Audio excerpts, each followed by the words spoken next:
బిడ్డలుగా మాతో మీరు మాట్లాడండి తండ్రి. నీకు వందనాలు స్తోత్రాలు చెల్లిస్తున్నాం తండ్రి. 12 మంది అపోస్తులను బట్టి మీరు మాట్లాడారు అయా. మరి నా దేవా స్తోత్రాలు చెల్లిస్తున్నాం తండ్రి. వారిని శిష్యులుగా ఎన్నిక చేసిగో తండ్రి. అయా మరి నా దేవా స్తోత్రం తండ్రి. జబదేవ్ కుమారుల గురించి కూడా మీరు మాట్లాడారు గో దేవా. యోహాన్ని బట్టి యాకోబుని బట్టి కూడా మీరు మాట్లాడి ఉన్నారు దేవా. నీకు వందనాలు స్తోత్రాలు చెల్లిస్తున్నాం తండ్రి. అయా మరి యోహాని గో తండ్రి. అయా మరి నా దేవ స్తోత్రం తండ్రి. అన్ని జనులకు సాదృశ్యముగాను, యాకోబుగో తండ్రి ఇశ్రాయేలుకు సాదృశ్యముగాను కనపడుచుండగా అయా మరి యాకోబుగో తండ్రి యేసయ్య అపోస్తుల కార్యం 12వ అధ్యాయంతో ఆయన ముగించినట్లుగా చూస్తున్నాము.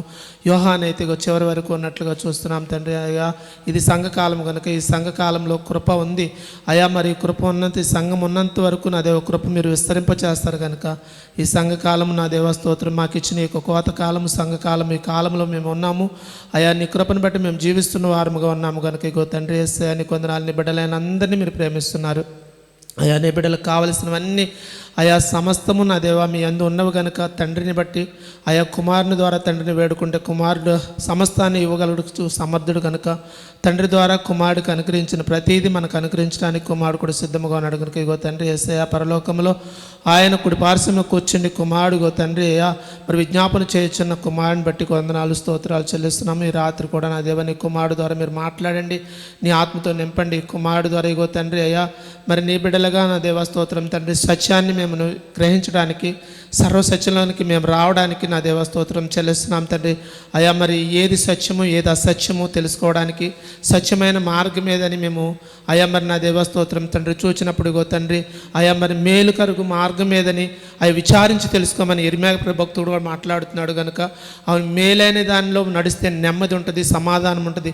మేలు కాని దాని విషయంలో నెమ్మది ఉండదు, సమాధానం ఉండదు. అయా మరి మేలైనది మేము చేపట్టి ఉన్నాము, సత్యం అనేది మేము తెలుసుకుని ఉన్నాము. సత్యములు వెళ్ళుచుండగా నీ కుమారుడు ద్వారా మాకు కలిగించిన ఈ యొక్క సత్యమైన మార్గం ఇగో తండ్రి ఏది అయా మరి కుమారుడు ఎవరి ద్వారా నా దేవా స్తోత్రం చెల్లిస్తున్నాం తండ్రి. అసలు కుమారుడు స్థితి ఏంటి, అసలు కుమారుడు ఎందుకు వచ్చాడు, కుమారుడు ద్వారా మనకు కలుగుతున్నది అది ఏమిటి అనేది ఇగో తండ్రి ఈ రాత్రి కూడా మీరు మాట్లాడండి తండ్రి. నీ వందనాలు స్తోత్రం తండ్రి. అయా మేము నా దేవా స్తోత్రం కుమారుని ప్రేమిస్తేనే తండ్రి దగ్గరకని ఇగో తండ్రి అలాగే మేము కూడా కుమారుని ప్రేమించేవారుగాను యేసుక్రీస్తుని ఇగో తండ్రి సొంత రక్షకునిగా అంగీకరించి నీ బిడ్డలుగా జీవిస్తుండగా మీరు కృపణమని సహాయం చేయమని నీ కుమారుడు మా లేచి నా దేవా అయా నీ ఆత్మతో నింపి మీరు మాట్లాడండి, సహాయం చేయమని మా ప్రభుని ప్రియకుమారుడైన యేసుక్రీస్తు నామమున ప్రతి మిక్కిలి బ్రతిమాలను తోడుకొంచున్నాం తండ్రి.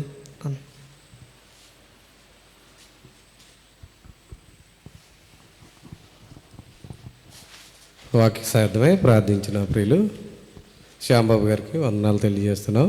సమయంలో మన వర్తమానం ఏందో అలాగే రేపు సాయంత్రం 6:30కి భీమవరంలో, రాత్రి 6:30కి పెంటపాడులో, రాత్రి 8:30కి భీమవరంలో బైబిల్ స్టడీ ఉంటుంది. అలాగే గురువారం రాజమండ్రిలో 6:30కి 8:30కి కుమారదేవంలో బైబిల్ స్టడీ ఉంటుంది.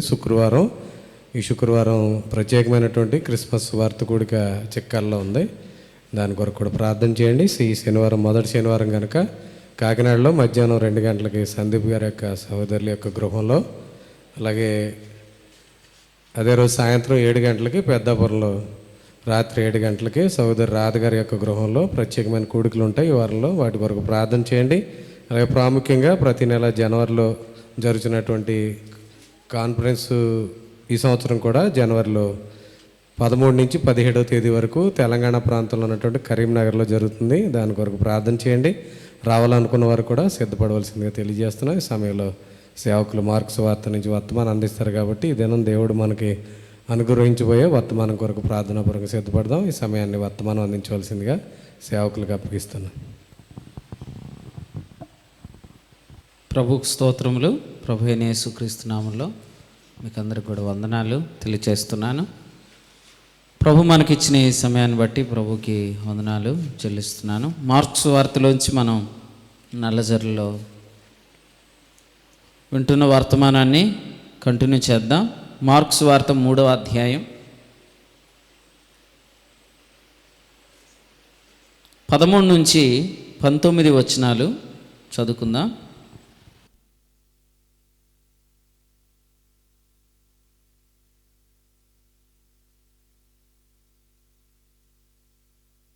చదువుదాం. ఆయన కొండెక్కి తనకిష్టమైన వారిని పిలువగా వారు ఆయన యొద్దకు వచ్చిరి. వారు తనతో కూడా ఉండునట్లును దెయ్యములను వెళ్ళగొట్టు అధికారం గలవారై సువార్త ప్రకటించుటకును వారిని పంపవలెనని ఆయన 12 మందిని నియమించెను. వారెవరనగా ఆయన పేతురను పేరు పెట్టిన సీమోను, జెబెదయి కుమారుడగు యాకోబు, అతని సహోదరుడగు యోహాను, వీరిద్దరికి బోయనెర్గస్ అని పేరు పెట్టాను. బోయనెర్గస్సు అనగా ఉరిమేడివారు అని అర్థం. అంద్రయ, ఫిలిప్పు, బర్తలోమయి, మత్తయి, తోమా, అల్ఫై కుమారుడగు యాకోబు, తద్దయి, కనానీయుడైన సీమోను, ఆయనను అప్పగించిన ఇస్కరియోతు యోధ అనువారు.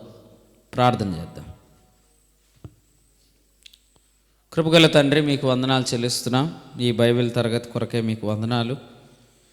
శ్యాంబవన్న ఈ రాత్రి కూడిక వారి గృహము దగ్గర జరగాలని ఆశపడ్డారు నాయన. మరి దూర ప్రాంతం నుండి మీ దాసులు, మీ సేవకులను, కుటుంబాన్ని మీరు నడిపించారు. అలాగే ప్రియులు సత్యనారాయణను, పృథ్వీ అన్న కుటుంబాన్ని, రత్నజన్ కుటుంబాన్ని, అలాగే ఇక్కడున్న ప్రియులు కూడా వచ్చారు. మీకు వందనాలు. అందరి దృష్టి వాక్యం మీద ఉండునట్లుగా, వాక్యంలో ఉన్న జీవము విడుదలగునట్లుగా, కొనసాగింపు కలుగునట్లుగా ఆత్మీయంద ఆనందం అనుగ్రహించమని, మహిమలలోనికి ప్రవేశమిచ్చి శ్రమలలో పాలువారు ఒకటి ఎట్టిదో ఎరుగు నిమిత్తం సహాయం చేయమని మా రక్షకుడైన యేసుక్రీస్తు ప్రభువారి శ్రేష్ఠ నామమున నిరీక్షించి ప్రార్థిస్తున్నాము తండ్రి. ఆమేన్. మనం గత వారం చదువుకున్న వర్తమానంలో యాకోబు మరియు యోహాను గురించి ధ్యానం చేశాం. అంతకుముందు వారం మనం ఇస్కరియోతు యోధా గురించి అన్నాళ్ళ ఇంటి దగ్గర అన్నాం. మీ ఇంటి దగ్గర కదా.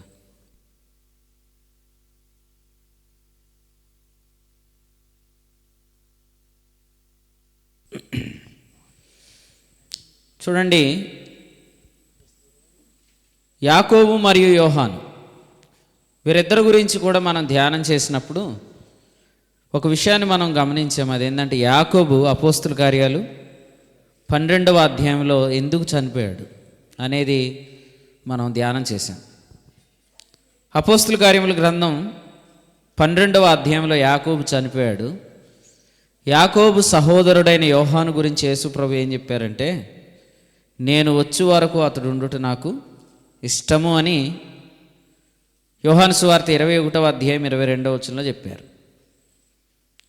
యోహాను సువార్త రాసిన యోహాను ఎవరు? ఆ యోహానే. యోహాను సువార్త రాసిన యోహానేమో యేసుక్రీస్తు ప్రభు వచ్చేంతవరకు ఉండాలి అని నియమించబడ్డాడు, లేదా అలాగూ ఆయన గురించి మాట్లాడాడు. యోహాను సహోదరుడైన యాకోబేమో అపోస్తుల కార్యాలు 12వ అధ్యాయంలోనే చనిపోయాడు. అపోస్తుల కార్యాల గ్రంథం 13వ అధ్యాయంలో ఒక ప్రాముఖ్యమైన లేఖనము నెరవేరిందనమాట. మధ్యాహ్నం నేను జూమ్ కూడికలో కూడా చెప్పాను. అపోస్తుల కార్యాలు 13వ అధ్యాయంలో హబక్కూకు గ్రంథం 1వ అధ్యాయం 5వ వచనం నెరవేరింది. చదువుతారు అది? 41వ వచనం చదవండి. ఇదిగో తిరస్కరించు వారులారా, ఆశ్చర్యపడుడి, నశించుడి. మీ దినములలో నేను ఒక కార్యము చేసేదను, ఆ కార్యము ఒకడు మీకు వివరించినను మీరెంత మాత్రమును నమ్మరు అనెను. ఏంటా కార్యం అనంటే సువార్త అన్యజనుల మధ్యకు వెళ్ళటం అన్నమాట. అన్యజనులు కూడా విశ్వాసం వలన దేవుని కుమారులు అవటం. ఇది వాస్తవంగా ఇశ్రాయేలీలు వివరించినా కూడా నమ్మరంట. ఎందుకు నమ్మరంటే ఇశ్రాయేలీలకు అన్యజనుల ఎడల దేవుని యొక్క చిత్తము వారికి తెలియదు. ఎందుకు తెలియదు అనేది కూడా వివరంగా మనము గత రాత్రి కూడా విన్నాం. నేను మళ్ళీ చెప్తాను, వినండి. దేవోక్తులు యూదుల పరం చేయబడ్డాయి. అది యూదుల యొక్క ఆధిక్యత. రోమాపత్రిక 3:2లో చెప్పాడు. పరిశుద్ధ లేఖనాలన్నీ యూదుల పరం చేయబడ్డాయి. అయితే ఈ లేఖనాలన్నింటిలో ఉన్నది ఏంటంటే సువార్త, గాస్పల్. సువార్తను గురించిన వాగ్దానము ఆ లేఖనాల్లో ఉంది.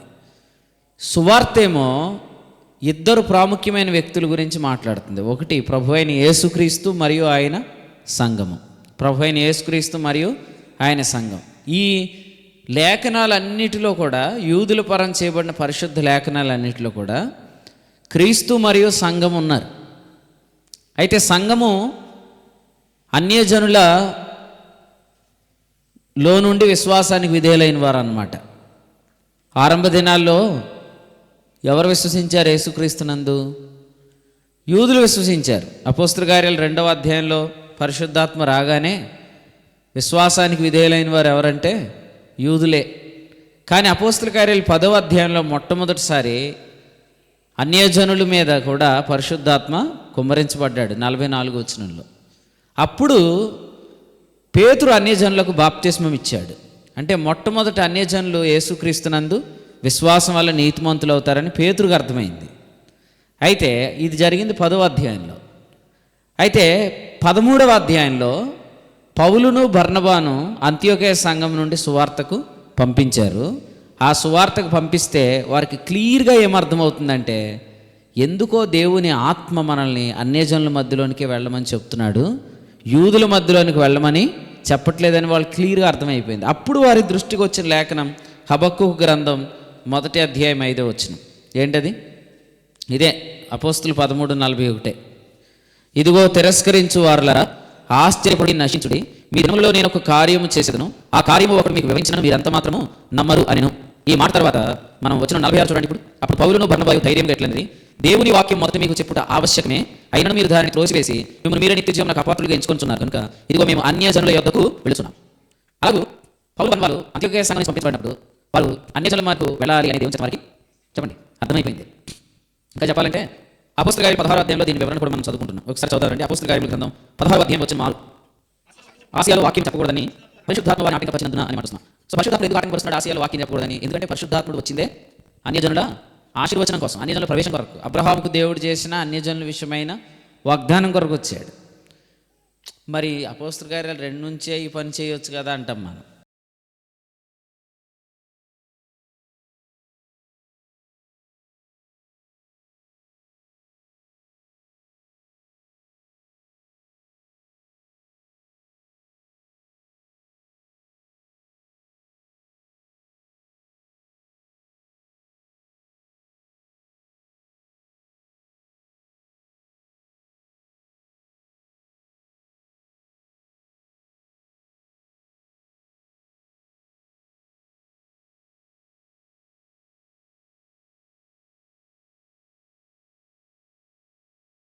అపోస్తల కార్యాలు 2 నుంచి చేయడానికి లేదు. ఎందుకంటే అపోస్తల కార్యాలు 2వ అధ్యాయంలో మేడగదిలో కూడుకున్న 120 మంది ఎవరు? యూదులే వాళ్ళు. ఇప్పుడు వాళ్ళ ఆత్మను పొందింది కూడా వాస్తవంగా వారి స్వకీయంలోనికి ఆత్మ ద్వారా పని జరగటానికి కాదు. అపోస్తల కార్యాలు 2లో యూదులే, అపోస్తల కార్యాలు 2:41లో చేర్చబడిన 3000 మంది యూదులే. తర్వాత అపోస్తల కార్యాల గ్రంథం 4వ అధ్యాయంలో 5000 మంది పురుషులు యూదులే. అపోస్తల కార్యాలు 6లో శిష్యుల సంఖ్య విస్తరించింది, బహుగా విస్తరించింది అన్నవాళ్ళు యూదులే. అపోస్తల కార్యముల గ్రంథం 7వ అధ్యాయంలో స్టెఫన్ చనిపోయాడు, స్టెఫన్ యూదుడే. తర్వాత 8వ అధ్యాయం నుండి యోదయ సమరయ ప్రాంతాలకు సువార్త వెళ్ళింది. ఆ తర్వాత మనము అసలు విషయం ఎక్కడి నుంచి చూస్తామంటే అపోస్తల కార్యాలు 9వ అధ్యాయంలో అపోస్తుడైన పౌలును దేవుడు పట్టుకున్నాడు. ఆ పౌలు అన్యజనులకు అపోస్తుడు. సో అంటే దేవుడు క్రమక్రమంగా దీన్ని జరిగిస్తున్నాడు. కానీ ఇట్లా అనుకోవద్దు. ఎలా అంటే 2వ అధ్యాయం నుంచి 10వ అధ్యాయం వరకు ఎవరు రక్షించబడ్డారు? యూదులు రక్షించబడ్డారు. వాళ్ళు ఇశ్రాయేలు యొక్క శేషం కాదు. ఇశ్రాయేల్ శేషం ఎప్పుడు రక్షించబడుతుంది? సంగతి అన్యజనుల ప్రవేశం తర్వాత రోమా 11:25. కొంతమంది ఏమంటారంటే అపోస్తల కార్యాలు 2 నుండి అపోస్తల కార్యాల గ్రంథం 10వ అధ్యాయం వరకు రక్షించబడిన వాళ్ళు యూదులే కాబట్టి యూదుల శేషము రక్షించబడింది అంటారు. యూదుల శేషం రక్షించబడితే వాస్తవంగా ఆదికాండం 12:7లో చెప్పినట్లుగా అబ్రహాము సంతానానికి ఇస్తానని వాగ్దానం దేశం వరకు ఇచ్చి ఉండాలి. వారికి ఇచ్చాడా? ఇప్పుడు దాకా ఇశ్రాయేలీలు ఇంకా యుద్ధాలు చేస్తూ ఉన్నారు. యుద్ధాలు ఎందుకు చేస్తున్నారంటే వారికి తెలుసు అది ఆశీర్వచనంలో భాగం, అది వాగ్దానంలో భాగం, దాన్ని స్వాధీనపరచుకోవాలి కాబట్టి వారు దాని కొరకు వాస్తవం కనిపెడుతున్నారు. యాకోబు 4:1లో చెప్పినట్లు పోరాటాలు, యుద్ధాలు జరుగుతున్నాయి. ఇంకా వాగ్దానం వారికి ఇవ్వలేదంటే వారు ఇంకా విశ్వాసంలోనికి రాలేదు, సువార్తలోనికి రాలేదు. కాబట్టి అపోస్తల కార్యముల గ్రంథంలో ఎన్ని అధ్యాయాలు ఉన్నాయి? అపోస్తల కార్యముల గ్రంథంలో ఎన్ని అధ్యాయాలు ఉన్నాయి? చూసి చెప్పొద్దు. 28 అధ్యాయాలు ఉన్నాయి. 28 అధ్యాయాలు మెజారిటీ ఆఫ్ ది చాప్టర్స్లో రక్షణ పొందిన వారు అన్యజనులే. పరిచయం జరిగింది కూడా అన్యజనుల మధ్యలోనే. ఎందుకంటే వాగ్దానం చేయబడిన ఆత్మ వచ్చింది అన్యజనుల కొరకే అనే విషయానికి చాలా క్లియర్గా మనం చూస్తాం. ఇంకా మాట్లాడుతున్నాం. అపోస్తులందరిలో అపోస్తుల కార్యముల గ్రంథంలో ఏ అపోస్తుల ద్వారా ఎక్కువ కార్యాలు జరిగినాయి అంటే కూడా అపోస్తల కార్యాల గ్రంథాలు పౌలు ద్వారానే. ఆ పౌలు అన్యజనులకు అపోస్తలుడు. అదే మాట మనం చూడాలి. ఒకసారి మరలా చదువుదాం. గలతీయులకు రాసిన పత్రిక 3వ అధ్యాయం చూడండి. గలతీయులకు రాసిన పత్రిక 3వ అధ్యాయం 13-14 వచనం చదువుదాం. అసలు ఆత్మను కూర్చున్న వాగ్దానం ఏంటి? అసలు ఆత్మను కూర్చున్న వాగ్దానం ఏంటంటే యేసు ప్రభు పర్ణశాల పండుగ యోహాను సువార్త 7:39 చెప్పారు. ఏమనంటే, నా యందు విశ్వాసం ఉంచువాడెవడో వాని లేఖనం చెప్పినట్టు వాని కడుపులో నుండి జీవ జల నదులు పారును అని చెప్పి తన యందు విశ్వాసం ఉంచువారు పొందబో ఆత్మను గురించి ఆయన ఈ మాట చెప్పాడు ఉంది. యేసుక్రీస్తు విశ్వాసం వాళ్ళు పొందే ఆత్మ ఎవరు? వాగ్దానం చేయబడిన పరిశుద్ధాత్మ. మీకు పరిశుద్ధాత్మకి వాగ్దానం చేయబడిన పరిశుద్ధాత్మకి కూడా వ్యత్యాసం వివరంగా జ్ఞాపకం చేస్తున్నాను. ప్రవక్తలు ఆత్మచేత లేఖనాలు రాశారు, కానీ వాగ్దానం చేయబడిన ఆత్మ ఎప్పుడు వచ్చాడు? యేసుక్రీస్తు మహిమపరచబడిన తర్వాత. అందుకని ఈ ఆత్మ ఏమన్నాడంటే, యేసుక్రీస్తు విశ్వాసం వాళ్ళు పొందే ఆత్మ అన్నాడు. రైట్, చదువుతారండి. గలతీయులకు రాసిన పత్రిక 3వ అధ్యాయం 13-14 వచ్చినారు. ఆత్మను కూర్చిన వాగ్దానము ఎవరి విశ్వాసం వల్ల? యేసుక్రీస్తునందరి విశ్వాసం వలన మనకు లభించినట్లు. కామను చూసారా? కామ తర్వాత ఏముంది? అబ్రహాం పొందిన ఆశీర్వచనము క్రీస్తు యేసు ద్వారా అన్యజనులకు. ఇందుకే అబ్రహాం ఎవరికి మూల పురుషుడు? అబ్రహాం ఎవరికి మూల పురుషుడు? ఇశ్రాయేలుకు మూల పురుషుడు. అబ్రహాం ఇశ్రాయేలు మూల పురుషుడు. అబ్రహాం ఇశ్రాయేలు మూల పురుషుడు. వినాలి, వాక్యం వినాలి. అబ్రహాం ఇశ్రాయేలు మూల పురుషుడు. కానీ అబ్రహాం పొందిన ఆశీర్వచనం ఎవరి గురించి?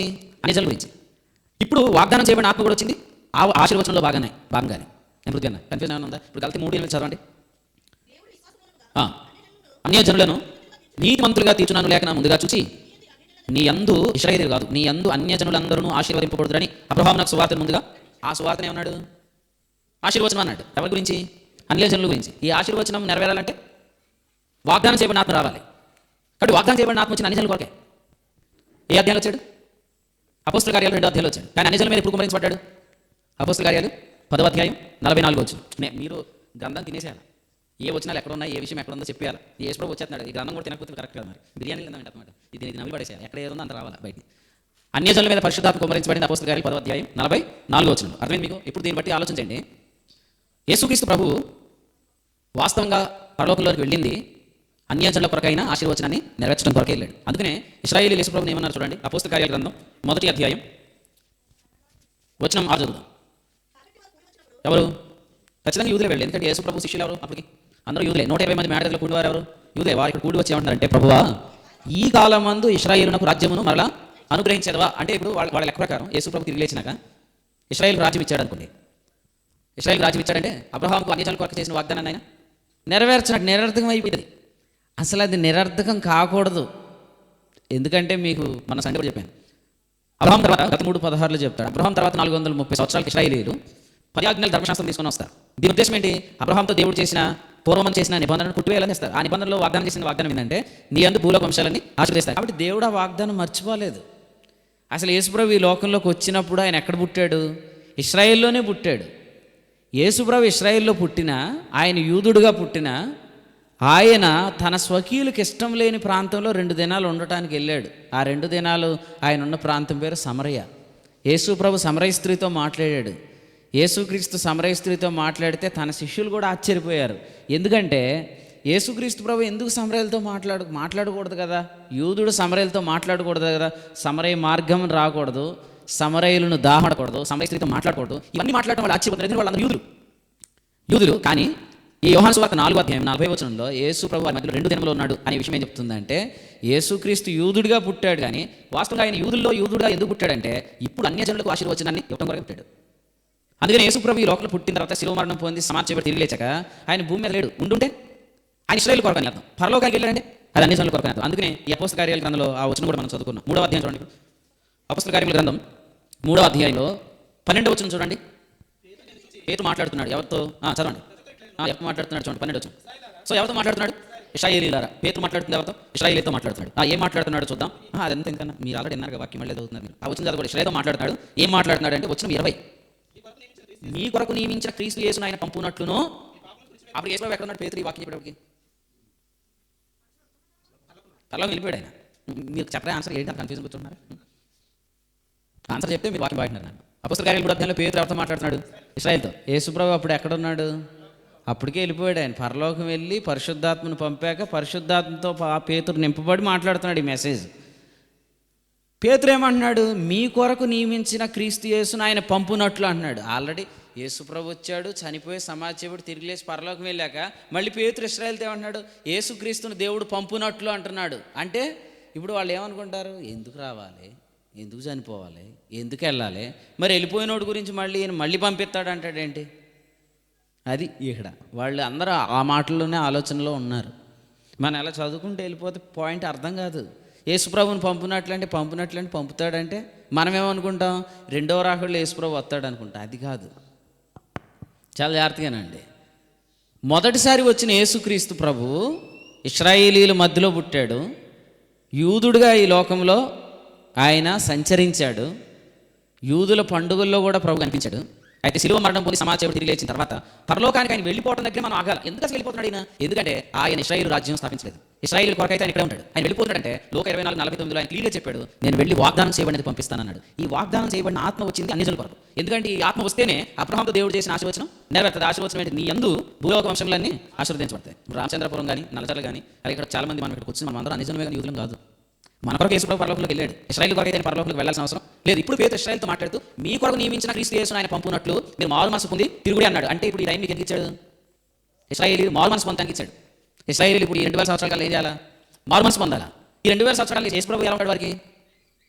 వారికి నింపుడుగా ఉంటాడు. ఎవరి వైపు తిరిగి ఉంటాడు? అన్ని జనులకు తిరిగి ఉంటాడు. ఇప్పుడు దీన్ని బట్టి మారు మనసు అంటే ఏంటంటే మీరు కానీ మారు మనసు పొందడం అనే దాన్ని ఇక్కడ అర్థం చేసుకుంటే మీ వైపు యేసు ప్రభు తిరిగే రోజు ఉంది అని అర్థం. మీ వైపు యేసు ప్రభు రోజు తిరుగుతాడు. కానీ ఇప్పుడు మాత్రం ప్రభు మీకు ఎలా ఉన్నాడు? విముఖుడుగా ఉన్నాడు. మీ వైపు వీపు చూపిస్తున్నాడు. మోషే ఆయన వెనుక పార్శ్వాన్ని చూశాడు. మోషే ఆయన వెనుక పార్శ్వాన్ని చూశాడు. కానీ యేసు ప్రభు యొక్క మొదటి పార్శ్వాన్ని సమరయ స్త్రీ చూసింది. సో యేసు క్రీస్తు ప్రభు యొక్క వెనుక పార్శ్వాన్ని మోషే చూశాడు. యేసు క్రీస్తు యొక్క మొదటి పార్శ్వాన్ని రక్తస్రావ రోగం కలిగిన స్త్రీ చూసింది. యేసు ప్రభు వెనుక పార్శ్వాన్ని మోషే చూశాడు. కానీ ఊరిలోకి వస్తూ పాడిని ముట్టాడు చూశారు యేసు ప్రభు. అప్పుడు ఆ పాడిని మోస్తున్న వారందరూ, పాడి మీద ఉన్న వారందరూ కూడా యేసు ప్రభు మొదటి పార్శ్వాన్ని చూశారు. ఎందుకంటే వాళ్ళు ఊరు బయటకు వెళ్తున్నారు, ఆయన ఊరు లోపలికి వస్తున్నాడు. సో ఆయన ముఖాన్ని చూశారు వాళ్ళు. ఇశ్రాయేలు లెక్క ప్రకారం పాడిని ముట్టకూడదు, కానీ ఆయన ముట్టాడు. అంటే ఆయన ఏం చెప్పాలనుకున్నాడు వాళ్ళకంటే, ఇప్పుడు నేను వచ్చింది ఇశ్రాయేల్ కొరకు కాదు అని చెప్పాలనుకుంటున్నాడు. రక్తస్రావ రోగాలు స్త్రీ ఎక్కడ వచ్చాలి? ఇశ్రాయేల్ లెక్క ప్రకారం పాలు వెలుపుంచాలి. కానీ ఆయన ముట్టేటట్టు ఆయన అవకాశం ఇచ్చాడు. అసలు యేసు ప్రభు ఏమన్నారు? నన్ను ఎవరు ముట్టారు అన్నాడు. అంటే ఆయన ఒక పాయింట్ హైలైట్ చేయాలనుకున్నాడు. ఏమని? రక్తస్రావ రోగంగా స్త్రీని నేను ముట్టేటట్టు చేశాను. వెంటనే ఆయన ఆమె తిరిగాడు, ఆమెకు ముఖం చూపించాడు. అంటే యేసు ప్రభు ఏం చెప్పాలనుకుంటున్నాడు? నేను ఇప్పుడు వచ్చింది ఇశ్రాయేల్ కొరకు కాదు. తర్వాత యేసు ప్రభు కుష్ఠరోగి కూడా ముట్టాడు. కుష్ఠరోగిని ఎట్లా ముట్టాడంటే, ఇప్పుడు వాస్తవం యేసు ప్రభు ఒకసారి యోహాను సువార్త 4వ అధ్యాయంలో అంటాడు పదాన్ని, నువ్వు వెళ్ళము నీ కుమారుడు బ్రతుకున్నాడు అంటాడు. నువ్వు వెళ్ళు నీ కుమారుడు బ్రతుకున్నాడు. అలా కుష్ఠరోగితో కూడా నువ్వు వెళ్ళు, నువ్వు స్వస్థపడతావు అనొచ్చు కదా. కావాలని ముట్టాడు. మత్తయి సువార్త 8:34. ఎందుకు ముట్టాడంటే కుష్ఠరోగిని ముట్టడంలో, పాడిని ముట్టడంలో, రక్తస్రావ రోగాల స్త్రీ ముట్టడంలో ఆయన ఒక విషయం చెప్పాలనుకుంటున్నాడు. నేను స్వకీయ మధ్యలో ముట్టాను, కానీ నేను ఇప్పుడు వచ్చిన మొదటి రాకడ అబ్రహాము చేసిన వాగ్దానాన్ని నెరవేర్చడం కొరకు అన్యజనులను ఆశీర్వదించాలి. కాబట్టి యేసు ప్రభు మొదటి ఇక్కడ ఈ భూమి మీద ఉన్నంతకాలం from the first day till the last day, మొదటి రోజు నుంచి ఆఖరి రోజు వరకు నేను తొందరగా నా పని పర్ఫెక్ట్గా కంప్లీట్ చేసి వాగ్దానం చేయబడిన పరిశుద్ధాత్మను పంపాలనే పనిలోనే ఉన్నాడు.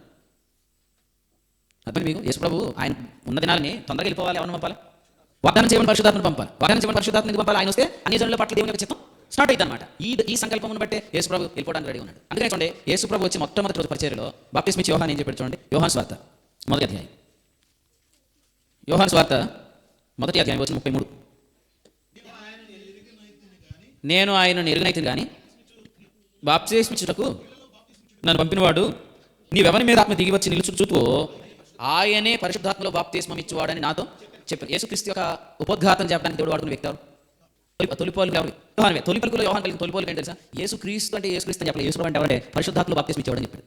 అంటే క్రితంలో ఎన్నో వ్యక్తి గురించి పరిచయం చేస్తాడు యోహాను. వాస్తవం ఇక్కడ మూడో వ్యక్తి గురించి చెప్పి ఆ మూడో వ్యక్తి పంపినవాడు యేసు అంటున్నాడు. అంటే యోహాను కూడా చెప్తున్నాడు ఏమని? యేసు ఇక్కడికి వచ్చింది ఎందుకంటే పరిశుద్ధాత్మ బాప్తిస్మం ఇవ్వడానికి వచ్చాడు. పరిశుద్ధాత్మలో బాప్తిస్మం ఎలా యేసు ఎక్కడ ఉండాలా? పరలోకంలో ఉండాలి. భూమి మీద ఉంటే యేసు ప్రభు పరిశుద్ధాత్మ పొందుడి అన్నాడు శిష్యులతో. కానీ పరిశుద్ధాత్మలో బాప్తిస్మం పొందుడి అనే అనుభవం మాత్రం భూమి మీద ప్రభు చేయలే. చూస్తారా? వచ్చిన అంటే మీరు చదివే వాక్యంలో నేను వివరంగా ఎలా చదవాలి. యోహాను సువార్త 20:22. యోహాను సువార్త 20:22 అన్న మీరు 20:22 ఉన్నారు. 20:22 వారి మీద ఊది శిష్యులతో యేసు ప్రభు ఏమన్నాడు? పరిశుద్ధాత్మను పొందుడి అన్నాడు. ఇప్పుడు భూమి మీద ఉన్నప్పుడే. కానీ పరిశుద్ధాత్మలో బాప్తిస్మం అనే అనుభవం ఇప్పుడు చెప్పాడు చూడండి. 1:5 చూడండి. అపోస్తలుల కార్యాలు 1:5. కానీ కొద్ది దినములు అంటే 10 రోజులు అర్థం. ఎందుకంటే యేసు ప్రభు ఎన్ని రోజులు ఉన్నాడు? 40 రోజులు ఉన్నాడు. అంటే 50 daysలో మీరు పరిశుద్ధాత్మలో బాప్తిస్మం పొందెదరు. సో ఫైనల్గా కన్క్లూజన్ చెప్తున్నాను. ఇప్పుడు యేసుప్రభు మొదటిసారి వచ్చిందంతా కూడా ఎందుకు వచ్చాడు ఈ భూమి మీదకి? ఆయన ఏ ఆలోచనలో ఉన్నాడంటే పరిశుద్ధాత్మలో బాప్తిస్మం ఇవ్వాలి, వాగ్దానం చేయబడిన ఆత్మను పంపాలి. వాగ్దానం చేయబడిన ఆత్మ కొరకు అన్యజనుల ఆశీర్వచనం కొరకు అబ్రహాము పొందిన ఆదికాండం 12 మళ్ళీ చెప్తాను మీరు జాగ్రత్తగా. పౌలు రాసిన పత్రికలే మొదటి బైబిల్లో.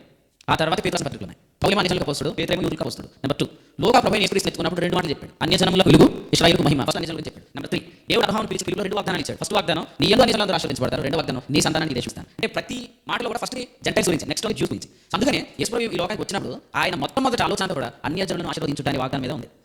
కానీ బైబిల్ అలా అనుకోవడం చాలా ఉంది. అలా అనుకోకుండా ఏమనుకుంటారంటే యేసుప్రభు ఇశ్రాయేలుగా పుట్టాడు, మన అన్యజనులు అంటే మళ్ళీ అన్యజనులు అంటే యూదులు. యేసుప్రభు కాదు. యేసుప్రభుకి అన్ని చేస్తే ఏమైతే వాస్తవంగా సంఘం ఏమైతే యేసుప్రభుకి భార్య ఎప్పుడైనా ఎవరైనా వనిరాలు అంటారు. భార్య భర్త ఏమైతే యాక్చువల్గా ఈ మర్మము గొప్పది. నేను క్రీస్తు గురించి సంఘం గురించి చెప్తున్నాను. క్రీస్తు సంఘం అన్ని అనట్లేదు. యూదులు ఎవరిని అన్ని అన్నారో అన్యులను ప్రధానం చేసుకోవడానికి క్రీస్తు వచ్చాడు మనకి. అదేంటంటే కాబట్టి అన్ని జనులు అనే పద బైబిల్ చదివి మీకు కూడా చెప్తాను. ఇది లైవ్లో రికార్డింగే పర్లేదు, కానీ చెప్పాలి. కొంతమందికి ఎందుకు చెప్పాలి చెప్తాను. నేను దైవ మార్గోత్సవాలకు ముందు ఒక ఓపెన్ మీటింగ్ అవుతుంది. ఓపెన్ మీటింగ్లో నేను డైరెక్ట్ స్వార్థ చెప్తాను. స్వార్థ చెప్తుంటే ఒక మధుమతి కూర్చున్నాడు. అందులో అతడు క్రీస్తు స్వార్థ విరోధి కావాలని కూర్చున్నాడు. మీరు ఆల్రెడీ టీలా కూర్చున్నాడు. ఏంటి అర్థం మీకు? టీలా కూర్చున్నాడు. నేను సగం చెప్పేటప్పటికి అన్ని జనులు అనగానే లేచేసాడు. లైవ్ వెళ్తున్నప్పుడు నేను చెప్పాను, నీకు ఆన్సర్ నేను చెప్తాను, నువ్వు లైవ్ జరుగుతుంది, నువ్వు నన్ను అట్టేసుకొని చెప్పాను. నాకు అర్థమైంది అతను ప్రవర్తన. వెంటనే కొంతమంది వచ్చారు, ఆఫీసర్ చాలా కొందరు సేవకుని అలా చేయాలనే ఉద్దేశం అంతే. మేము ఒక విషయం చెప్తాను, అదే స్టేజ్ మీద వాక్యం చెప్తున్నప్పుడే మేనల్ కాన్ఫరెన్స్ డేట్స్ అప్పుడే అనౌన్స్ అయిపోతుంది. అప్పుడు ప్రకారం జరుగుతుంది, ఇక్కడ మీటింగ్ జరుగుతుంది. దైవకుమార్ ఉత్సవాలు అనౌన్స్మెంట్ జరుగుతుంది. దైవకుమార్ ఉత్సవాల్లో ప్రభు మాకు ఇచ్చిన సూచన ఏంటంటే, అసలు దేవుని సేవకుడు ఎంత ఘనమైన వాడు, అతని నోట నుండి మాట్లాడితే దేవుడు దాన్ని ఎలా నడుస్తాడు. తీవ్రమైన దాంట్లో ఈ జంబో ఫ్యాన్స్ పెట్టాను ఆ మీటింగ్స్లో. నీకు అంత తెలిసి కానీ నేను మళ్ళీ కమెంట్ కోసం చెప్తున్నాను, ఎన్ని జంబో ఫ్యాన్స్ పెట్టినా సరిపోలేదు అనమాట. అంత వేడి వాతావరణంలో ప్రభు హృదయపూర్వకంగా ఒక మాట చెప్పాడు. ఏమంటే వాతావరణం చల్లవస్తుంది అన్నాడు, చల్లవరిచాడు, వర్షం ఇచ్చాడు, చల్లటి వాతావరణంలో మీటింగ్ జరిగించాడు. అంతగా దేవుడు తన సేవకుడు కనిపిస్తున్నాడు. ఎందుకంటే నేను 2 సూచనలు చూశాను వాస్తవంగా. ఒకటి 2022 యానంలో జరిగిన ఫస్ట్ కాన్ఫరెన్స్ అనమాట. 2023 యానంలో జరిగిన ఫస్ట్ కాన్ఫరెన్స్. ఆ కాన్ఫరెన్స్లో ప్రభు ఇచ్చే వాగ్దానం ఏంటంటే, యోర్దాను దాటించడం వల్ల యెహోషువకు కలిగిన మహిమ. రెండోది ఏంటంటే, మే నెలలో మన జరిగిన కాన్ఫరెన్స్లో సూర్యచంద్రులను ఆపడం వల్ల యెహోషువకు కలిగిన మహిమ. రెండో ఒకటి కాదు. సూర్యుని చంద్రుని ఆగమని చెప్పినప్పుడు ఆకాశంలో వాటిని నియంత్రించడంలో యెహోషువ దేవుడు కనిపించాడు. అంతకుముందు యోర్దాను ఆగిపోచేటలో, ఎందుకంటే నేను గెలగాల గురించి చెప్పాను అనమాట యాన కాన్ఫరెన్స్లో 2023 జనవరిలో. చూడండి, ఆయన వచ్చి ఇలాగ అన్యజనులు అంటే అన్యజనులు అంటే భారతీయులు అన్యజనులు అవుతారు, ఇట్లా కావాలని ఇంకా చేస్తున్నాడు అనమాట. చాలా అవమానపరిచాడు. కానీ దేవుని వల్ల మేము కంటిన్యూస్ వాక్యం.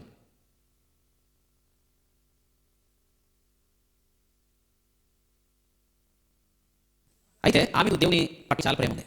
కానీ కొంతమంది నేను నియంత్రించాలి. దేవుని సేవకుడు జోలికి వచ్చి దేవుని సేవకు కావాలని నమ్మకంగా పనిచేస్తున్నప్పుడు పని బాగు చేయాలనుకునే వాళ్ళని నియంత్రించుకోవాలి. అది జరిగిందంట. నిజంగా ఇంకొక ఇన్సిడెంట్ కూడా జరిగింది. నేను ఒకటి చెప్తాను కదండి, అన్యజనులు అంటూ యేసు ప్రభు కాదు, ఇశ్రాయేలీయులు తమతో మనం సహపరులం కాదని, వాగ్దాన నిబంధనలు పరజనులు అని మనల్ని వారు అన్యజనులు అంటారు. ఎవరిని ఇశ్రాయేలు అన్యజనులు అంటున్నారో వారి గురించి ఇశ్రాయేలీయుల కంటే ముందు ప్రవచనం దేవుడు అబ్రహాముకి ఇచ్చాడు. నీ సంతానం ఈ దేశం ఇస్తానని చెప్పకముందే 12లో అసలు అబ్రహాం పిలవడంతో 3 వచనాలు అన్నాడు, నీ యందు భూలోక వంశములన్నీ ఆశీర్వదిస్తానని చెప్పాడు. కాబట్టి మొట్టమొదటి చెప్పింది మన గురించి, ఆ తర్వాత ఇశ్రాయేలు గురించి చెప్పాడు.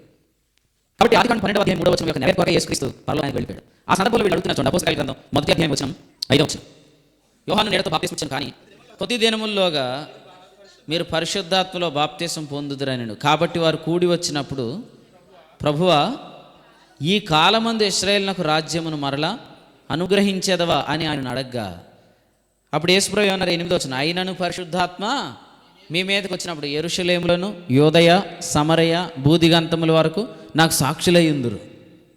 ఈయన చెప్తుంది చర్చ్ గురించి, వాళ్ళు అడుగుతుంది ఇశ్రాయేల్ రాజ్యం గురించి. ఇశ్రాయేల్ రాజ్యం గురించి వాళ్ళు అడుగుతున్నారు. అంటే వీళ్ళందరూ ఏమనుకుంటారంటే యేసు తెలియదు కాబట్టి మేబీ ఈయన రాసు అవుతాడు, మన ఆయనతో కాపాడు కలిసి పరిపాలన చేస్తాను అనుకున్నాయి. ఎందుకంటే దానియేలు గ్రంథం తెలుసు. దానియేలు గ్రంథం తెలుసు మీకు. దానియేలు గ్రంథంలో ఎన్ని అధ్యాయాలు ఉన్నాయి? 12 అధ్యాయాలు ఉన్నాయి. దానియేలు గ్రంథంలో 12 అధ్యాయాలు ఉన్నాయి. ఈ దానియేలు గ్రంథంలో బాగా ఇంట్రెస్టింగ్ చాప్టర్ అంటే 2వ అధ్యాయం. దానియేలు గ్రంథం 2వ అధ్యాయంలో నెబుకద్నెజర్ కలగంటాడు. కలను భావాన్ని రెండింటిని చెప్పమంటాడు. కలమ స్వేడు 2 చెప్పమంటాడు. ఆ సందర్భంలో 4 లోహాలు చెప్తాడు కదా, దానియేలు బంగారము వెండి ఇనుము ఇత్తడి ఇనుము మట్టి కలిసిన అడుగుగా ఈ పాదాలు అన్నమాట. ఈ 4 ప్రభుత్వ కాలాలు వీళ్ళకి తెలుసు. సో బబులోను సామ్రాజ్యం జరిగిపోయింది, మాధ్య పారసీక జరిగిపోయింది, గ్రీక్ జరిగిపోయింది, ఇప్పుడు రోమియోలు పరిపాలిస్తున్నారు కదా. సో రోమ ప్రభుత్వ కాలంలోనే ఆ ఒక రాయి ఆ పాదం మీద పడటం ఇదంతా వీళ్ళకి తెలుసు కాబట్టి, సర్వభూతుల మంది మహాభారతం తెలుసు కాబట్టి, గ్రీకులు చనిపోయాడు, అలెగ్జాండర్ ది గ్రేట్ చనిపోయాడు ఆల్రెడీ.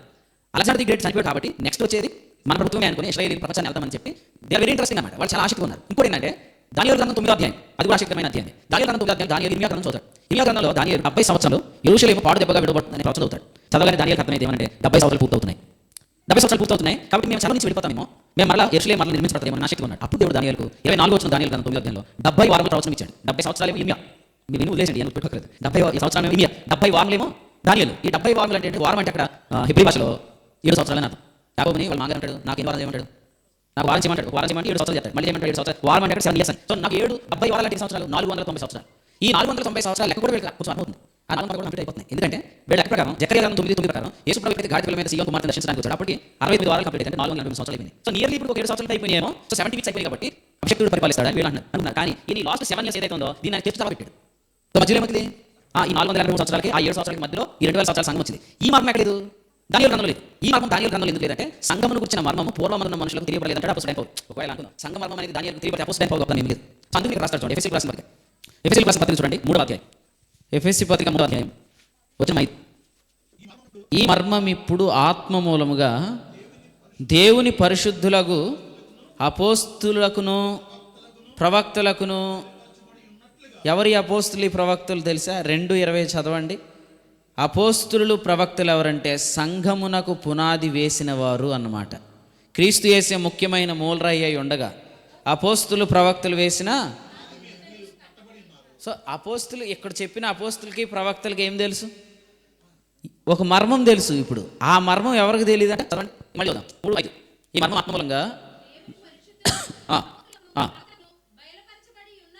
ఉన్నట్టుగా అంటే ఈ మర్మం ఎవరికి తెలీదు? దానియేలు కూడా తెలియదు. ఈ మర్మము పూర్వకాలం ఉన్న దానియేలు కూడా తెలియదు. దానియేలు గ్రంథం అంటే ఏమనుకుంటాం, మర్మముల గ్రంథం అంటాం. కానీ దానియేలు గ్రంథంలో ఉన్న మర్మలో అన్యజనులు అనేవారు ఎలాగో దేవునికి వస్తారు అనేది లేడు. ఇది చెప్పమంటారు అసలు దానియేలు గ్రంథం చదివితే అన్యజనుల మీద ద్వేషం పుడుతుంది. ఎందుకంటే బబులోను రాజు ఎవరు? అన్యజనులే. మాధ్య పారసీకులు ఎవరు? అన్యజనులే. గ్రీకులు ఎవరు? అన్యజనులే. రోమిలు ఎవరు? అన్యజనులే. ఈ 4 ప్రభుత్వాలు అన్యజనుల ప్రభుత్వాలు అంటారు. కాబట్టి అన్యజనుల ప్రభుత్వాల గురించి తెలుసు అక్కడ కూడా అన్యజనులు యూదులతో సమానం అవుతారనే మర్మం అక్కడ ఇవ్వలేదు.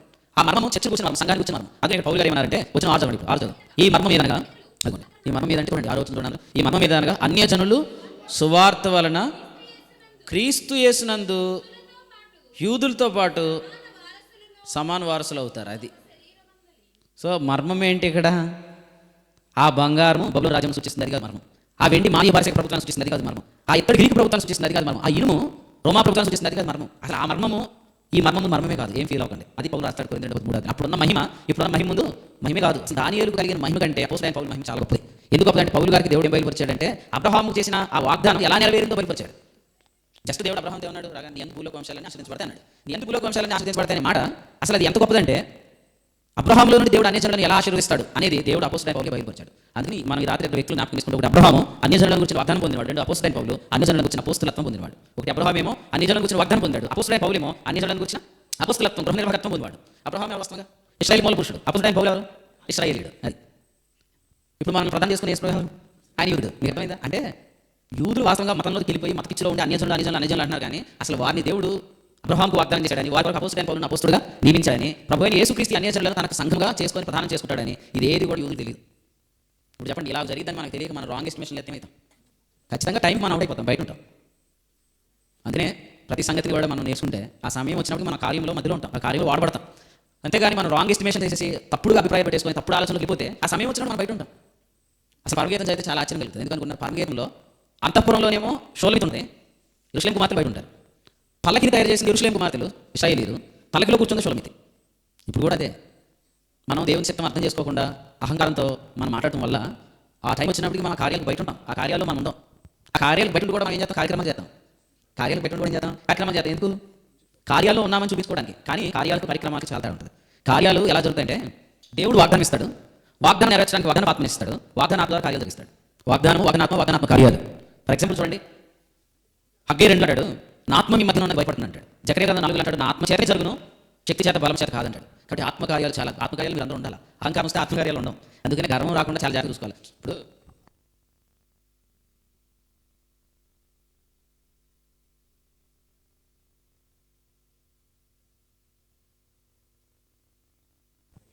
ఇప్పుడు ఆల్రెడీ కట్ అయిపోయామని చెప్తున్నా, కట్ అవ్వలేదని చూపించుకోవడం ఇగో అనమాట. ఆ ఇగో అనేది మనం చాలా వరకు పాడు చేసేసి, ఎందుకంటే ఇగో లేకపోతే అట్లీస్ట్ మార్మల్స్ పొందే అవకాశం వస్తుంది. మీరు ఇప్పుడు తరం ఇగో తరం అనుకోకండి. యేసుప్రభు రోజుల్లోనే అన్నాడు, మూర్ఖులైన ఈ తరం వారికి వేరే రక్షణ పొందండి అన్నాడు. ఎందుకంటే వాళ్ళు ఎంత మూర్ఖులంటే వాళ్ళకి ఆల్రెడీ తెలిసిన బండి ముందుకెళ్ళట్లేదు, వాళ్ళు అక్కడికి తిరుగుతున్నారు, వాళ్ళకి అర్థమైపోతుంది. అయినా కూడా వాళ్ళు మేము బాగానే ఉన్నాం, మేము కరెక్ట్గా ఉన్నాం, మేము పర్ఫెక్ట్గా ఉన్నాం, అంత బాగానే నడుస్తుందని చూపించుకుని ప్రయత్నం చేస్తున్నారు. అప్పుడు దేవుడు ప్రజల పేతురు ద్వారా దేవుడు ప్రజలు ఏం చెప్తున్నాడంటే, ఒక మనిషి నిజంగా మంచివాడైతే తన మంచిదాన్ని స్థాపించుకోవడానికి ప్రయత్నం చేయకుండా వాగ్దానాత్మను పొందడానికి ప్రయత్నం చేసి ఆత్మ ద్వారా నిర్వహించబడడానికి అప్పించుకుంటాడని చెప్తున్నాడు. అందుకని అంటాడు, మీరు మూర్ఖులైన ఈ తరం వారు రక్షణ పొందండి. మీరు ఎప్పుడైతే రక్షణ పొందుతారో మీ పరిశుద్ధాత్మను వరము పొందుతారు. మీకు ఇలా చెప్తాను, ఒక మనిషి నిష్కపటమైన వాడని మీరు ఈజీగా ఎట్లా కనిపెట్టంటే ఆ వ్యక్తి కంప్లీట్గా ఆత్మ ద్వారా నడిపించబడితే. ఒక వ్యక్తి పరిశుద్ధాత్మ ద్వారా నడిపించబడతాడంటే అతను ఏ కపటం లేదని అర్థం. లేదు అంటే ఆ వ్యక్తిలో మనకు కనిపిస్తున్న మంచితనమైన కనిపించేది చాలా ఉంటుంది. ఎందుకంటే మన సొంత మంచితనమైన ఆత్మఫలం మంచితనం ఎందుకు వస్తాడు? మనకు ఆల్రెడీ ఇప్పుడు మన అమ్మ మంచిది, మన నాన్న మంచోడు, మన ఆత్మ మంచోడు, మా ముత్తాతల నుంచి మన రక్తంలోనే ఉన్న మంచితనం ఉంటాం. మన ముత్తాతల నుంచి మనకు మంచితనం ఉంటే ఆత్మఫలం ఏమనగా ప్రేమ, సంతోషం, సమాధానం, సాత్వికం, ఆశ, నిగ్రహం అందరూ మంచితనం వస్తాడు. అంటే గుడ్నెస్ అనేది food of the holy spirit. కాబట్టి పరిశుద్ధాత్మ ద్వారా నడిపించబడడానికి అప్పించుకొని ఏ వ్యక్తి కూడా మంచివాడు కాదు, అతను ఎంతో కప్పం ఉంది. కాబట్టి ఇప్పుడు గర్వం వచ్చి మనం పడిపోయి దేవుని ఏర్పాటు నుంచి తొలిపోయిన తర్వాత కూడా మనం ఎంత దెబ్బతీసింది అంటే మార్మల్స్ అందులో ఉండడానికి ఇంకా మనం ప్రూవ్ చేసుకోవడానికి ప్రయత్నం చేస్తాం. దీనివల్ల మనం ఎంతో కొంత ఆత్మీయత నియంత్రించబడతామని అనుకుని కొంతమంది మనల్ని వెంబడించి వాళ్ళు నశించిపోతారు. అందుకని నేను చెప్తున్నానంటే ఇప్పుడు కూడా మాకు దెబ్బ తగ్గింది, తగల తగిలిన రోజు, ఆ దెబ్బ తగిలిన రోజు ఎక్కడ తప్పు చేశాను, ఎందుకు తొలిగిపోయాను అని నాకు మార్పు వచ్చేటట్టు నేను మంచిది. ముందు నుంచి ఈగో పెంచుకుని యాటిట్యూడ్ పెంచుకొని కూర్చుంటే దెబ్బతింది. అసలు మనం దేని మీద అడుగుతున్నాం, మనం దేని మీద మనం దాడి ఎదురు తిరుగుతున్నాం అనేది మనకు తెలియాలి. ఏం చెప్పాడు పౌలుకి? సౌల మునికోళ్ళకి ఎదుగుతానుట కదా, నీ వల్ల కాదు, వాస్తవంగా నువ్వు చేయమని పని చేస్తున్నావు అనమాట. ఇక్కడ కూడా మనం మూర్ఖతరాన్ని చూస్తున్నాం. కాబట్టి దేవుని మర్మం అర్థం కావాలంటే, దేవుని ఏర్పాటు అర్థం కావాలంటే, ముందుకు దేవుడు ఎలాగ వెళ్తే అర్థం కావాలంటే కంప్లీట్గా హోలీ స్పిరిట్స్ గైడెన్స్ అనేది రావాలి. పౌలు గారు ఈ దేవుని మర్మాన్ని చెప్పగలిగాడు అనమాట. చూడండి, ఇక్కడ చాలా అద్భుతమైన మాట ఉంది. ఎఫెసీ పత్రిక 3వ అధ్యాయంలో మనం చదువుకుందాం. రండి, 3వ అధ్యాయం వచ్చాం, 6 చదువుతాం. ఈ మర్మం ఏదనగా అన్యజనులు సువార్త వలన క్రీస్తు యేసునందు యూదులతో పాటు సమాన వారసులు అవుతారు, ఒక శరీరం అందే సాటి అవయవాలు అవుతారు, వాగ్దానంలో పాలువారు అవుతారు. ఈ మర్మము వాస్తవం చెప్పాలంటే ఈ మర్మము వివాహం. చెప్పండి, ఈ మర్మం ఏంటి? ఈ పత్రికలో 6వ అధ్యాయం అంటాడు, 5వ అధ్యాయంలో ఏమంటాడు? ఈ మర్మము గొప్పది అంటాడు. ఏ మర్మం అంటే మ్యారేజ్ అనేది మిస్టరీ. మ్యారేజ్ అనేది మిస్టరీ అంటే అసలు మ్యారేజ్ స్టార్ట్ చేసిన రోజే ఆదాము యేసు ప్రభువుకు సూచన ఉన్నాడు, హవ్వ సంఘానికి సూచన ఉంది. కాబట్టి మ్యారేజ్ అనేది ఒక మిస్టరీ. ఈ మ్యారేజ్ అనే మిస్టరీలో వినండి, పురుషుడు ఎవరు? యూదుడు యేసుక్రీస్తు. స్త్రీ ఎవరు? అన్యజనురాలు స్త్రీ. అందుకనే ఈ మిస్టరీ ఆది కాలం నుంచి నడిపించుకుంటూ వచ్చాడు. యోసేపు యూదుడు, ఆసెనతు అన్యజనురాలు. నిర్గమకాండంలో మోషే యూదుడు, ఇశ్రాయేలీయుడు, సిపోరా మిద్యానీయురాలు. రైట్, నెక్స్ట్ రూతు గ్రంథంలో బోయాజు యూదుడు రూత్ అని జాతిస్తాయి, తర్వాత సల్మాన్ యూదుడు రాహాబ్ అని జాతిస్తాయి, సొలొమోను యూదుడు షోలమీత్ అని జాతిస్తాయి. ఇవన్నీ ఎందుకు జరిగిస్తున్నాడంటే భవిష్యత్తులో యూదుడైన క్రీస్తు అన్ని జాతి స్త్రీని ప్రధానం చేసుకోబోతున్నాడు. అలా ఇప్పుడు యేసుక్రీస్తు యూదుడు అన్ని జాతి స్త్రీని ప్రధానం చేస్తున్నాడు. ఇప్పుడు వీళ్ళతో ఏమైతే శరీరం అవుతారు అంటే యూదులతో అన్యులు ఒకే శరీరం అందులో అవివాలు అయిపోయారు. ఇప్పుడు అన్నదమ్ములు అంటే మహిమలు వేరుగా చెప్తాను, భార్య భర్తలు మహిమ వేసుకుంటారు, వారి శరీరం. అందుకనే ఏ బంధము ద్వారా మనల్ని తీసుకొస్తే సమానత్వం వస్తుందో ఆ బంధమే వివాహ బంధం. అందుకని యేసు మనల్ని వివాహ బంధం ద్వారా మనల్ని ఏకం చేస్తున్నాడు. అర్థమైంది? ఇప్పుడు యేసు పుట్టింది ఎవరిలో? రోమపతి 9 శరీరం బట్టి ఆయన ఇశ్రాయేలులో పుట్టాడు. రోమపతి మొదటి అంటాడు, ఆయన శరీరాన్ని బట్టి దావీదు సంతానం నిరూపించబడ్డాడు. యేసు ప్రభు ఖచ్చితంగా పుట్టిన యూదుడుగానే ఆయన నిరూపణ కూడా జరిగింది. కానీ యూదుడైన క్రీస్తు ఇప్పుడు సమరయ స్త్రీని లేకపోతే సమరయులను లేకపోతే అన్యులను ఆయన ప్రధానం చేసుకున్నాడు. అంటే ఇప్పుడు మనం అందరూ కూడా అన్యజనులమై ఉండి ఇప్పుడు యూదుల సమాన వాసులమయం. ఈ మర్మం గొప్పది, ఈ మర్మం గొప్పది.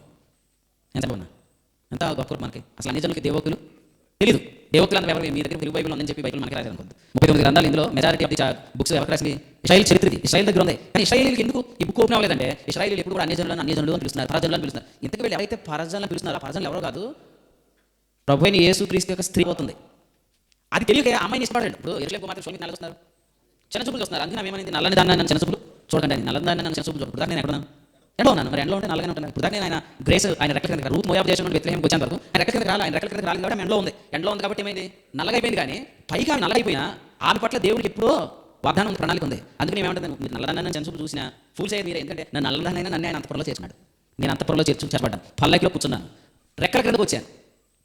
దీని అంతటి ఏమంటో తెలుసా? దిస్ ఈస్ కాల్డ్ గ్రేస్ అంట, కృప అంటారు. కృప అంటే ఏంటంటే అసలు ఎవరు హింసైన అమ్మాయి ఇప్పుడు అంతపురంలో కూర్చుంది. ఇంకో విషయం చెప్తాను. మోషే కూడా ఏ స్త్రీని చేసుకున్నారని అహరోనుకు బియ్యంకు కోపం వచ్చింది? కూషు దేశపు స్త్రీ. మీరు చెప్తున్న సిపోరా గొడవ అయిపోయింది. మీరు సంఖ్యాకాండంలో చదివితే తర్వాత నేను వద్దని నేను ఆపేసాను. తర్వాత మళ్ళీ కూషు దేశం అంటే అవి ఎలా ఉంటుంది? కూషు దేశத்தில் ఎలా ఉంటారు? నల్లగా ఉంటారు. ఇప్పుడు అమ్మాయిని బట్టి ఏమొచ్చింది? మోషే నల్లమ్మాయిని చేసుకోవాలా, సొలొమోను నల్లమ్మాయిని చేసుకోవాలా? మన కలర్ నలుపు రావడానికి కారణం ఏంటంటే ఇప్పుడు మనం దేవుని ఏర్పాట్లు లేదు. సూర్యుని క్రింద సంగతుల్లో మనం వాడిపోయాం, మనం ఎండిపోయాం, మనలో నీరు లేకుండా ఆవిరైపోయింది సూర్యుని దగ్గరికి. కానీ ప్రభు ఇప్పుడు సూర్యుని క్రింద ఉన్న మనల్ని అంతపురంలో ప్రసంగి గ్రంథం రాసిన సొలొమోనే పరమగీతం రాశాడు.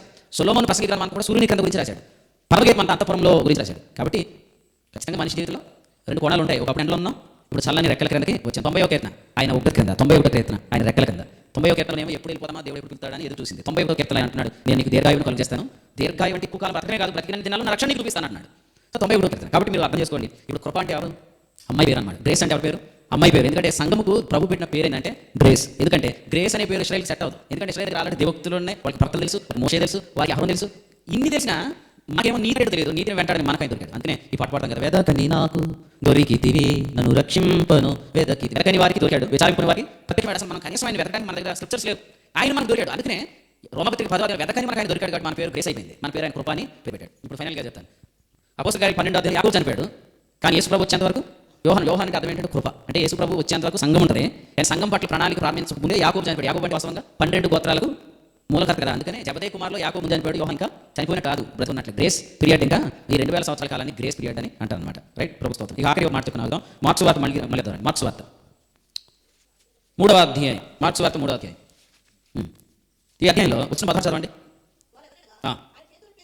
అంటే శిష్యుల యొక్క ఇంట్రడక్షన్లోనే ఆయన ఎవరి పట్ల ఏ ఉద్దేశాలు కలిగి ఉన్నాడు అవి కూడా రాసుకుంటూ వెళ్ళిపోయాడు అనమాట. తర్వాత జబదయి కుమారుడు యాకోబు, అతని సహోదరుడు యోహాన్, వీరిద్దరికి ఆయన ఏమని పేరు పెట్టాడు?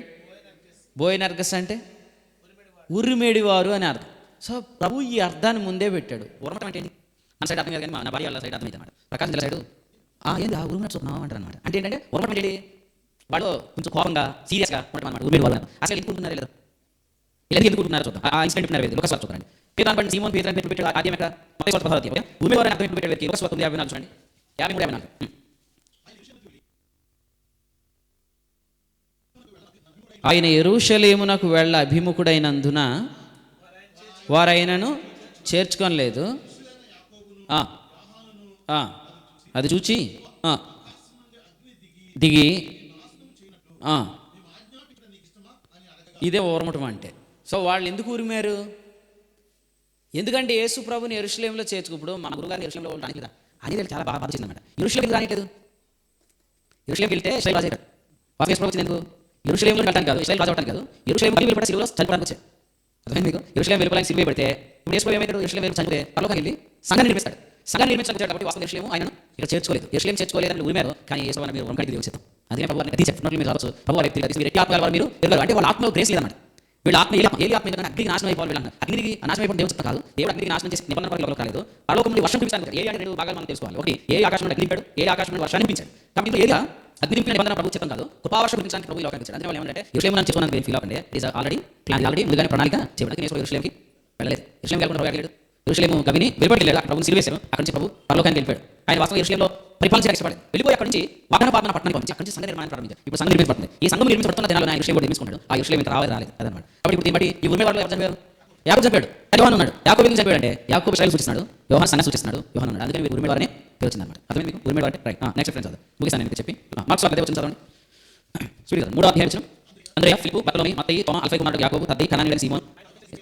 రైట్. వీరిలో మనం ఇంకో వ్యక్తి ఇలా జస్ట్ చదువుకుందాం. అదే నతనీయులు. కదండి యేసు ప్రభువులో ఎవరు? నతనీయులు అనే శిశువు గురించి ఒక మాట చదువుతాను. నేను చెప్పి జస్ట్ వెంటనే ప్రార్థన చేస్తాను. యోహాను స్వార్త 20వ అధ్యాయం చూడండి. యోహాను స్వార్త 20వ అధ్యాయం వచ్చిన గురించి చదువుతాం. సీమోను పేతురు, దీమాబడిన తోమా, గలిలోని కానాను ఊరివాడు.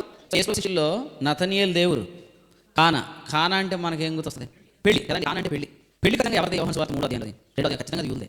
ఎందుకంటే అందులో యూదుల శుద్ధీకరణ ఆచారం జరిగింది. అవునా? అయితే పెళ్లి కూడా యూదులు, పెళ్లి కూతురు ఖచ్చితంగా నిలవాలి అక్కడ. ఎందుకంటే యేసు ప్రభు 2 దినాలు ఎక్కడ సమరయంలో ఉన్నాడు కదా. ఈ 2 దినాల తర్వాత సంఘం కొనుకోబడింది. ఎందుకు కొనుకోబడుతుంది అంటే ఈ లోపల మీద 7 సమకాలం వస్తాయి. ఆ సమకాలాన్ని సంఘం తప్పించుకుంటుంది కదా. సో ఈ సంఘాన్ని యేసు ప్రభు దగ్గర పరిశుద్ధాత్మ తీసుకున్నాడు. ఇది ఎగ్జాక్ట్ ఎలా రెబ్కాను ఎలియాజరు ఇస్సాకు దగ్గర తెచ్చినట్టు. సో ఇస్సాకు గుడారంలోకి ఎవరు వస్తారు? రేపు వస్తాయి. ఇస్సాకు గుడారంలో తల్లి గుడారంలో తీసుకెళ్తారు. దట్ ఈస్ కాల్డ్ మ్యారేజ్ అంతే. సో అలాగే ఇప్పుడు 2 దినాల తర్వాత ఎన్నో దినం? 3వ దినం అంటే కానాలో జరిగిన వివాహం. 2 దినాలు ఏమో సమరయంలో ఉన్నాడు.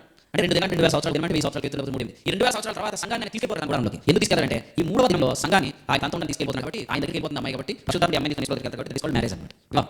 అయితే ఈ వివాహంలో ఆఖరి వచ్చిన తెలుసా? యోహాను స్వార్త 2:11 ఆ శిష్యులు ఆయన యందు విశ్వాసం ఉంచారు. గలిలలోని కాలంలో యేసు మోసు క్రీస్తునామమున మహిమ బయలుపరిచారు. కానీ శిష్యులు ఆయన యందు విశ్వాసం ఉంచారు. ఇప్పుడు శిష్యులందరూ ఇక్కడ యేసు ప్రభు శిష్యులందరూ ఎవరు వాస్తవంగా? యూదులు. అంటే 3వ దినంలో విశ్వసిస్తారు యూదులు. అంటే ఏ రోజైతే ప్రభుత్వం మనం ఉండడానికి సంఘం వెళ్ళిపోతుందో ఆ రోజు వాస్తవం ఈ లోకమంతటి మీద 7 సమ్మేళనం జరుగుతుంది. ఆ 7 సమ్మేళనాలు యేసు ప్రభు విశ్వాసం ఉంటారు. పెళ్లి జరిగింది ఊరిలో. వెరీ గుడ్, కరెక్ట్ చెప్పారు. కానా ఊళ్ళో అన్నది నతనీయులు ఊళ్ళో. ఎందుకు ఆ పెళ్లి అక్కడ రాశాడంటే మీరు జస్ట్ ఇప్పుడు మళ్ళీ ఇంటికి బయట అయితే మీకు అర్థమైంది. ఆ పెళ్లి ముందు నతనీయులు యేసు ప్రభు తెలుసుకుంటాడు. నతనీయులు ఫిలిప్ చెప్తాడు యేసు ప్రభు. ఫిలిప్కు పేతురు అంద్రేయులు చెప్తారు. పేతురు అంద్రేయులు బాప్తిస్మం యోహాను చెప్తాడు. అలా రాశాడు యోహాను స్వార్త. మీరు యోహాను స్వార్త చదివితే బాప్తిస్మం యోహాను ద్వారా పేతురు అంద్రేయ ద్వారా ఫిలిప్ ద్వారా నతనీయులు ఊళ్ళో మ్యారేజ్ జరుగుతుంది. నతనీయులు ఊళ్ళో మ్యారేజ్ జరుగుతుంది. ఒక యూదుడికి ఒక అన్యజాతి స్త్రీకి. ఈ వివాహంలో మనం ఏం చేసుకోవాలంటే సంఘం ప్రభు ఉండడానికి పోతుంది. అది 3వ దినం. అదే రోజు ఆయన శిష్యులు అంటే యూదులు ప్రభు యేసుక్రీస్తునందు విశ్వాసించారన్నమాట. ఇంకా ఆసక్తి ఉంది అధ్యాయం మళ్ళీ చదవండి. మీకు అర్థమైంది. అదే రోజు లేదా అదే అధ్యాయంలో ప్రభు దేవాలయంలో వెళ్ళి రోకలమ్మ వారి బలి పడతోసి నా తండ్రి వ్యాపార పిల్లగా చేదు అని ఈ దేవాలయాన్ని 3 దినాలు తిరిగి కడతానని చెప్తాడు. అదంతా కూడా ప్రవచన అర్థంలో 3 దినాలు అంటే అర్థం ఏంటంటే 2 దినాలు యెరూషలేము అలా విడిచిపెట్టబడింది. కానీ 3వ దినాన్ని తిరిగి దేవాలయం ఆయన బాగు చేస్తాడు. కాబట్టి ఇవన్నీ కూడా ఇందులో దేవాక్యంలో ఉన్నాయి. అయితే మనం చాలా సంతోషించాల్సిన విషయం ఏంటంటే రేపు యేసు ప్రభు యెరూషలేముకి వస్తాడు, తన సంఘంతో వస్తాడు. చూడండి, పట్టణానికి బ్యాచిలర్ రావడం లేదు, పెళ్లి చేసుకుని అమ్మాయితో రావడం లేదు. యేసు ప్రభు మొదటిసారి యెరూషలేముకి వస్తే ఆయన సింగిల్గా వెళ్తాడు రాజు. ఇప్పుడు తన రాణితో ఆయన కలిసి వస్తారన్నమాట. కాబట్టి యేసు ప్రభు తన సంఘంతో పాటు ఇప్పుడు యెరూషలేము రాబోతున్నాడు. సో అది రావాలంటే యేసు ప్రభు సంఘం వరకు రావాలి. మరి మనకి ఎంత బాగా నిలబడింది కదా. యూదులు కానీ మనకు, దేవతలు లేదు మనకు, ప్రజలు మనకు, మనకు నిరీక్షణ లేదు మనకు, నిబంధనలు లేదు మనకు. ఒకప్పుడు ప్రజగా ఉండగా ఇప్పుడు ప్రజగా కనికరించబడక ఇప్పుడు కనికరించండి మనకు ఆయన ఎంత పాటించండి. మన హైదరాబాద్లో ఈ వాళ్ళు వాక్యం చెప్తుంటే దేవుడు ఒకసారి ఒక హృదయంలో బలమైన వాక్యం ఇలా చూపించాడు. రూతు గురించి 4 అధ్యాయాలు రాశాడు. అదే రూతు గ్రంథంలో ఇశ్రాయేలు గురించి 4 వచనాలు రాశాడు. వేరే వంశస్థుల గురించి రాస్తూ 4 వచనాలు 18, 19, 20, 21 రూతు గ్రంథం 4 అంటే అన్యజాతి స్త్రీ గురించి 4 అధ్యాయాలు రాస్తే ఇశ్రాయేల్ శాసనం గురించి ఇందులో 4 వచనాలు రాశాడు. కాబట్టి ఇప్పుడు మనం భారతీయులు అన్యజనులు మనకు ఏం లేదు, అంతే ఇశ్రాయేల్ గురించి బైబిల్ అనుకోదు. మన పట్లే మొదట ప్రభు వాగ్దానం ఇచ్చాడు, మన పట్ల అపోస్తలులను 2 రాశాడు, మన పట్ల యేసు ప్రభు మొదటిసారి ఎక్కువగా రాబోతున్న. ఆ తర్వాత మరి ఇప్పుడు పొద్దున మీరు యేసు ప్రభు రాగా ఏర్పడాలనుకోండి ఇశ్రాయేల్ మామూలు చూడండి. మీకు మొదట ఇస్తే మీరు ఏం సంపాదించారని అంటారు. అందుకనే నేనైతే ఉదయం జూమ్లో కూడా చెప్పాను, అమెరికాలో బ్రతకం లేదు, ప్రపంచ దేశాల 1000 ప్రభుత్వంలో అసలు యెరూషలేము సిటీలోనే మనకు సిటిజన్షిప్ రావాలి. యెరూషలేము పట్టణంలో నివాసం దొరకాలి. అందుకనే ఈ ప్రయాసం అర్థమేమి కాదు. ప్రభుత్వం ప్రయాసపడితే రేపు యెరూషలేము పట్టణంలోనే మనకి దొరికింది అనుకోండి సార్. ధన్యులు. ఎందుకంటే ప్రపంచ రాజధాని ఇది, ఆంధ్ర రాజధాని ఇది కదా, ఆంధ్ర రాజధాని అమరావతి, తెలంగాణ రాజధాని రేవంత్ రెడ్డి గారికి కొత్త మహిమ ఉందా? ఏముంది? ఇక్కడ నుంచి చంద్రబాబు గారు 20 ఏళ్ళ మహిమ లేదానికి. అమెరికా వెళ్తే నేను చెప్తానంటే మన కథల పుస్తకం చదవట్లేదు. రాబోయేది ప్రపంచ పరిపాలన. ప్రపంచం అంతటి పరిపాలించే క్రీస్తు రాబోతున్నాడు. మరి ఆయనతో పాటు పరిపాలన చేయడం అంటే అసలు ఎంత మహిమ ప్రభుకి ఇస్తాడు. అందుకే ఈ జీవనం వేసే పాపం యేసు ప్రభు నమ్మి పాపం చేసి ప్రతి అందరూ సిగ్గుపడతారు. పాపం చేసి ప్రతి వాళ్ళు హ్యాపీ ఉంటారు. పాపం చేయడానికి కానీ ఈ వర్తమానాలు మనం ఇప్పుడు యేసు ప్రభు నమ్మి పాపంలో కూర్చొని మళ్ళీ ఇది వాక్యం వింటున్నాం. ఈ లోకంలో బ్రతికిన కానీ దేహాన్ని అభివృద్ధి పరిశుద్ధత అనుకూలం ఉంటే ఈ ఘటన దేవుడు అనుకోవాలి ఎంత వరకు వాడుతున్నాడు దానికి తిరిగి ఇస్తాడు. దోమ కొట్టుకుంటే కూర్చోవడం క్రైస్తవ తెంగరాలనుకుంటారు. క్రైస్తవ్యం తెంగరాలనుకుంటే క్రైస్తవే వాస్తవానికి ఇప్పుడు టీవీలు పెట్టి సీరియల్ కూర్చోండి ఇక్కడ రోడ్డు మీద తిరుగుతుంటారు. అందరూ ప్రపంచ పరిపాలనలో చాలా ఇష్టపడతారు కదా. యేసు ప్రభు త్వరగా వస్తాడు, ఆలస్యం చేస్తాడు. ఇక ఆలస్యం ఏమీ లేదు. 10:30 ఏప్రిల్ ప్రపంచం మంది వస్తున్నాడు, ఆలస్యం చేయక వస్తాడు. యేసు ప్రభు వచ్చే దినం కూడా ఒక సంఘానికి బయలుపరచబడింది. సార్థి సంఘం అన్నాడు, నేను ఏ గడియ వస్తాను అన్నాడు. కాబట్టి ఆయన ఏ గడియ వస్తాడు కూడా కొంతమంది తెలుసు. ఆయన ఏ రోజు వస్తాడో తెలుసు. వాళ్ళని నమ్మి మనం జాగ్రత్త పడాలి, అప్పుడు ఉండాలి. జాగ్రత్తగా ఏంటంటే ఏ వాక్యం ద్వారా పాపం చేయకుండా జీవిస్తున్న వాక్యం బాగా పట్టుకొని పరిశుద్ధంగా బతుకుతూ ప్రభు వచ్చే దినంలో కిరీటం పోతారు. వేయండి ప్రభుత్వం లేదని ఎవరు చెప్తాడు తెలుసా? ఎగ్జామ్స్ మంచి సీరియస్గా స్టడీ అవుతుంది, చదువుకుంటున్నాడు. కొంతమంది అంటారు దసరా హాలిడేస్ అయిపోయారు, ఎగ్జామ్స్ హాలిడేస్ ఉండే ఏం చేస్తాడు? చదువుగా కొట్టాడు. సేమ్ మీరు చూడండి, యేసు ప్రభు రాకడ ముందు తిమోతి 2వ పత్రిక యోధ పత్రిక నెరవేరింది. కొంతమంది భక్తిహీనులు ఫిలిప్ హుమైనా లాంటి వాళ్ళు ఏం చెప్తారంటే పునరుద్ధానం గతించిందంటే శ్రమల కాలం అయిపోయింది, 1000 ఏళ్ల రాజ్యం కూడా అయిపోయింది, కేవలం యేసు ప్రభు వస్తే పరలోకంలో ఉంటామంతే. పరలోకమే నిత్యత్వం తప్ప ఈ శ్రమల కాలం 1000 ఏళ్ల రాజ్యం అయిపోయింది అంటారు. అయిపోయిందని మీరు ఏం చేస్తారు? ప్రభు నమ్ముకుంటే చాలు, మనం నీతిగా భక్తిగా యథార్థంగా బ్రతకాల్సిన అవసరం లేదనుకుని మోసపడి కొంతమంది యథార్థం ప్రతి పరలోకం అనుకుంటారు. వాస్తవం మన శ్రమ పరలోకం వరకు దేవుడు రాజ్యం వరకు. ఈ వివరాలు ప్రభు మీకు నేర్పిస్తాడు. ఆశ ప్రాణాన్ని అవసరం చూస్తారు. లాస్ట్ దేవుడు ఏ శాపను పంపాలి, శాపను పంపించి నాకు చూస్తాడు. ఇద్దరు 20 మార్కులు వెళ్తున్నారు, వాళ్ళకి చాలా ఆశ ఉంది. యేసు ప్రభు తానే వచ్చి ప్రకటించాడు, నేనే కాదు ఇంకో వ్యక్తి ఎవరు మీకు ఆసక్తి ఉంటే దేవుడికి నేర్పిస్తాడు. ఎందుకంటే ఫైనల్గా ఎవరు నేర్చుకున్నామని కాదు మ్యాటర్, ఎంతవరకు జయించాం, ఎంతవరకు జయించువాడు అని అనుభవం ప్రమాదిస్తాడు. ప్రభుత్వాలు మనకు దీవించక చాలా ఓపిక దీవించక తండ్రి ఈ రాత్రి మా దృష్టికి తెచ్చి ప్రతి వచ్చిన ఉన్నారు. యాకోబు, యోహాను, కానా ఊరి వాడు నతనీయులు అనే పేర్లు ఉన్న అర్థాలు వివరాలు